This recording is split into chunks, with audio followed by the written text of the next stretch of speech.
ici aujourd'hui, plein de gens de confessions différentes et sans confession, de toute allégeance politique, souverainiste ou fédéraliste, je vais dire, moi, le fond de ma pensée à Mme Marois en tant qu'indépendantiste. Madame Marois, ce que vous êtes en train de défendre aujourd'hui, c'est pas l'idée d'un peuple libre. Et ça, peu importe le sens qu'on donne au mot libre, dans l'expression « Vive le Québec libre » ou dans l'expression « Vive la liberté ». Merci beaucoup.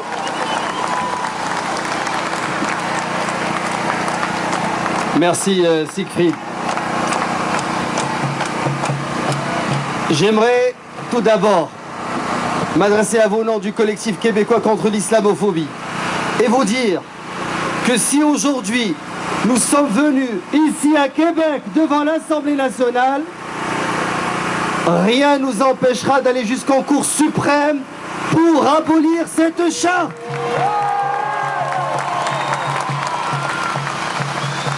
Et rien ne nous empêchera d'aller devant les Nations Unies pour faire condamner Mme Marois et M. Drainville pour racisme.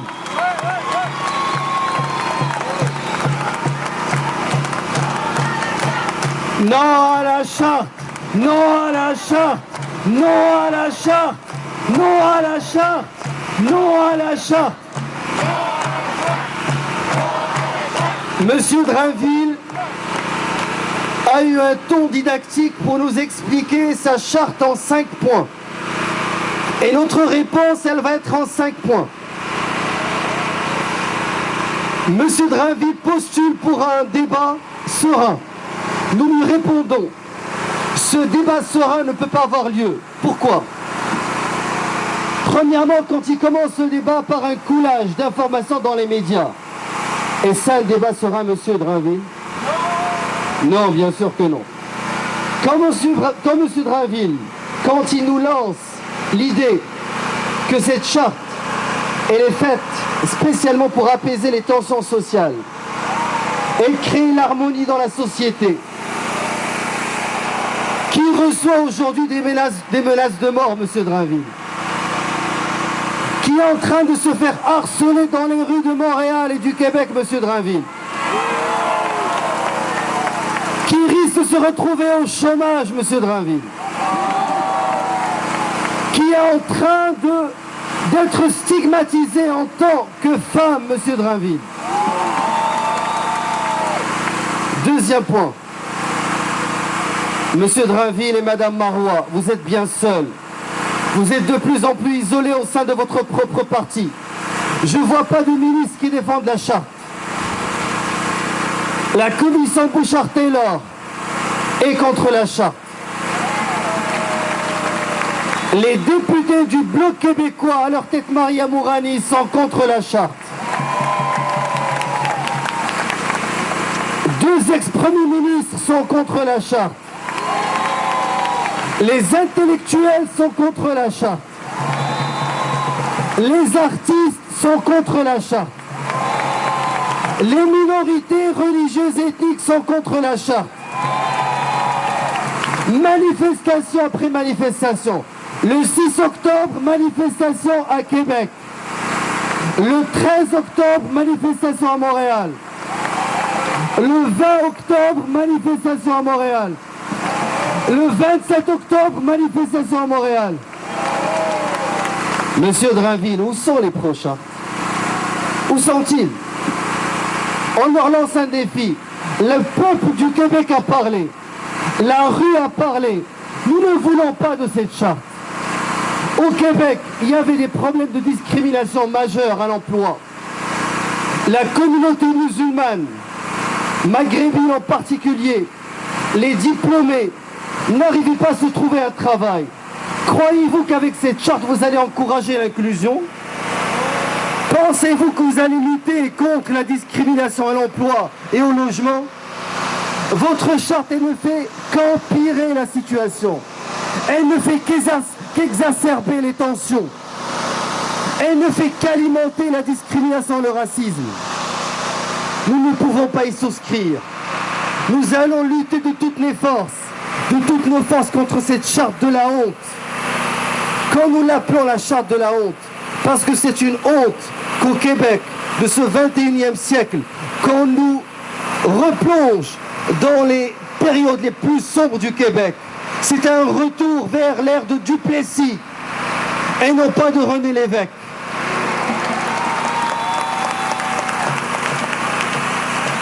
Non à la charte, non à la charte, non à la charte, oui à l'inclusion, non à l'exclusion. Valeurs péquistes, valeurs racistes, valeurs péquistes, valeurs électoralistes, valeurs péquistes, valeurs électoralistes. Les partis politiques sont contre la charte. Les intellectuels sont contre la charte. Monsieur Jean Dorion, l'ex-président de la Société Saint-Jean-Baptiste, est contre la charte. Le pape de la souveraineté, Parizeau, est contre la charte, figurez-vous. C'est incroyable. Monsieur Parizeau, l'ex-premier ministre, chef du Parti québécois, qui avait déclaré au lendemain du référendum que le Parti québécois avait perdu le référendum pour la souveraineté à cause du vote ethnique, est contre la charte. Il nous dit qu'elle va trop loin. Où sont les modérés? Où sont les extrémistes?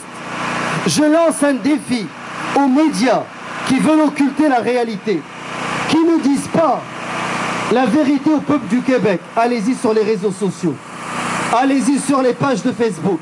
Vous allez voir qui sont les extrémistes. Vous allez voir qui sont ceux qui profèrent des menaces de mort. Vous allez voir ceux qui insultent, qui sont ceux qui, pour la fermeté, non pas l'ouverture, qui sont pour la fermeture, pour l'exclusion, pour l'extrémisme. Allez-y, lisez, s'il vous plaît. N'écoutez pas ce qu'on vous raconte sur nous. Écoutez-nous. Lisez ce qu'on vous écrit. C'est très important. Alors, aujourd'hui, à Québec, demain peut-être à Ottawa, nous n'allons pas baisser les bras. Nous allons lutter non seulement pour les droits des minorités, mais pour ce Québec que nous aimons. Pour ce Québec d'ouverture. Pour ce Québec qui respecte toutes les minorités. Regardez cette foule. Elle est multiculturelle, multireligieuse. Des représentants des catholiques avec leur croix, des sikhs avec leur turban, des musulmanes avec leur voile, des Québécois de souche, tous unis pour une seule cause, une cause noble, tous contre cette charte de la honte. Ne baissons pas les bras, s'il vous plaît.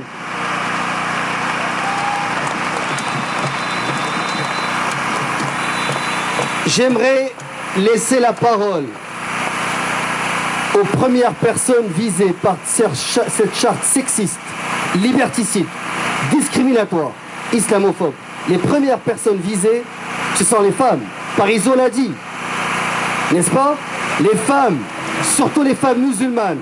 Alors j'aimerais laisser la parole à Madame Tétrault, qui va commencer. Ensuite, on va donner la parole à d'autres femmes.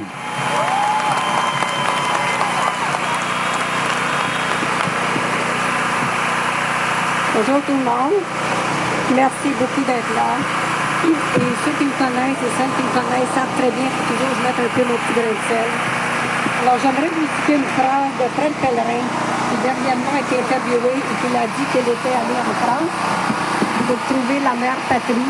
Malheureusement, il a trouvé la mère partie. Alors, Madame Marois, M. Drainville, laissons la France à la France. Nous sommes ici au Québec. Et les gens qui sont ici, ce sont des gens qui sont venus d'extérieur et qui ont choisi le Québec. Moi, je n'ai pas choisi le Québec, mais j'ai choisi l'islam. Alors, voyez-vous,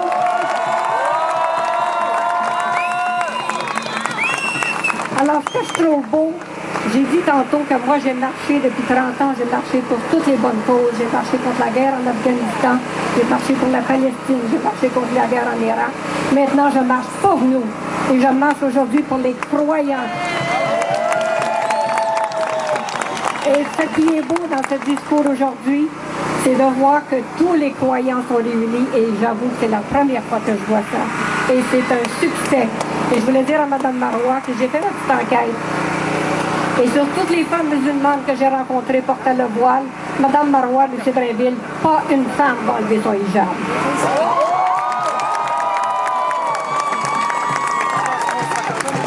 Alors, Mme Marois de Cédrinville, s'il vous plaît, laissez-nous dans notre province, laissez-nous le choix de nous habiller comme nous voulons, selon.